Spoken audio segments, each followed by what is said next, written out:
On a busy highway skirting the outskirts of a large city, cars sped by incessantly, paying no heed to the world around them. The roar of engines and horns merged into one deafening din, familiar to all drivers. But on one particular day, something broke the routine. In the very center of the road stood a tiny falcon. Its sandy brown feathers were caught in the glare of headlights, while it persistently spread its wings and pecked at the tires of passing vehicles.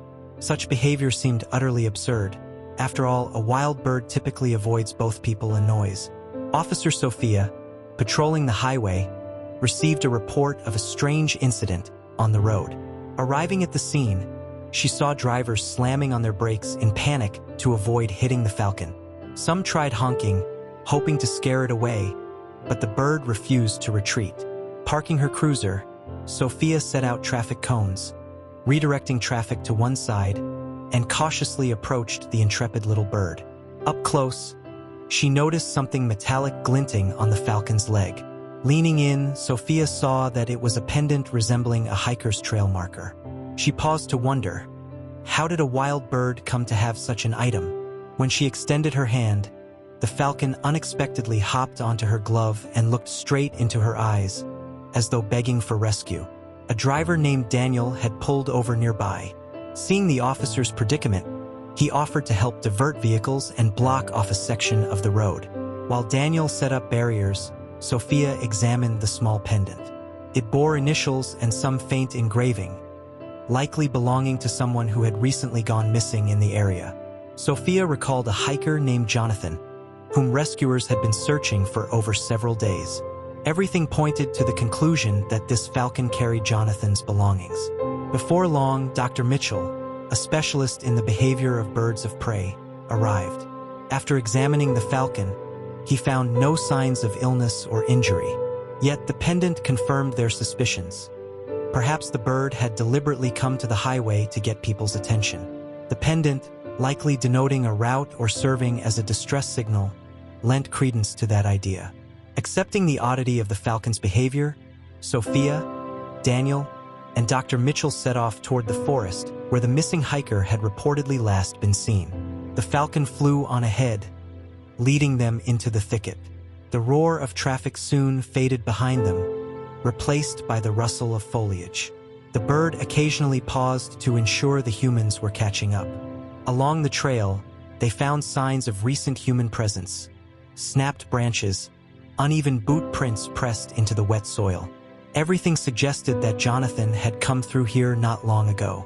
After a couple of hours, they stumbled upon an abandoned camp. The fire pit was cold, the tent lay on its side, and empty food cans were scattered around. Inside, Sophia discovered a journal, damp and partially damaged, but still legible in places.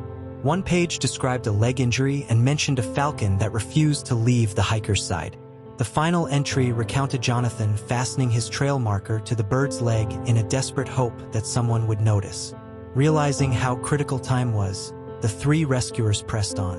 The forest became increasingly difficult to navigate. Tree roots jutted from the ground, while fallen logs and dense brush hindered their progress.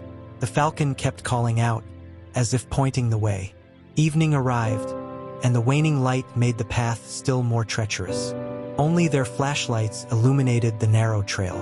At last, the bird sharply changed course, landing on a branch near a small fissure almost hidden by vines. Shining their flashlights, they found the entrance to a shallow cave. Inside lay Jonathan, pale, exhausted, but alive. Hearing footsteps, he barely lifted his head. The first words he managed were an expression of gratitude to the falcon. Dr. Mitchell assessed the man's condition: severe fatigue, dehydration, and a leg injury needing immediate attention. Speaking into her radio, Sophia called for rescue, providing coordinates. Daniel helped immobilize the injured leg to prevent further harm.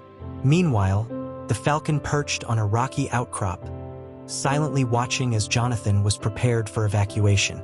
Within an hour, a rescue team with a stretcher arrived. They carefully transported the injured hiker to an ambulance, where medical personnel administered the first phase of treatment. Throughout this time, the falcon stayed close, but once Jonathan was placed inside the vehicle, It soared into the air and vanished into the evening gloom. Only then did Sophia grasp the full magnitude of what had happened. Without the Falcon having blocked traffic on the highway, they might never have found Jonathan in time. The next day, at the hospital, Jonathan shared the details. After he was injured, he couldn't move on his own. Yet the Falcon remained near him, as though waiting for him to devise some way to reach out to the world beyond. That's when he had the idea to attach the trail marker to the bird's leg, praying the Falcon would bring help. Miraculously, that plan succeeded. When the story circulated in the local press, people argued over the nature of this phenomenon. Some claimed the Falcon had accepted Jonathan as a member of its own flock. Others suggested the bird was simply drawn to the warmth of the campsite or the prospect of food. Still, most agreed the Falcon's involvement was crucial, and without it, Jonathan might not have survived. Sophia kept a small feather that had fallen from the Falcon during the rescue. It served as a reminder that miracles do happen in our world.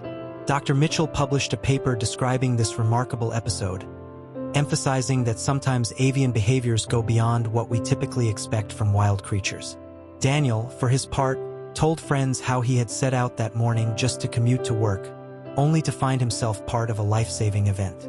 Jonathan, once his leg healed, vowed to revisit that same route, better prepared this time, and, if luck would have it, to see the Falcon again. He couldn't understand why the bird had chosen to help him, but was grateful destiny had led it his way. In the days that followed, rumors arose of sightings of the Falcon near the spot where Jonathan was found, as though checking in on the place it had once guided rescuers. Time passed, yet the memory of this feathered hero lived on. Locals and visiting hikers treated their journeys more cautiously, newly aware that a miracle could materialize in the midst of everyday chaos.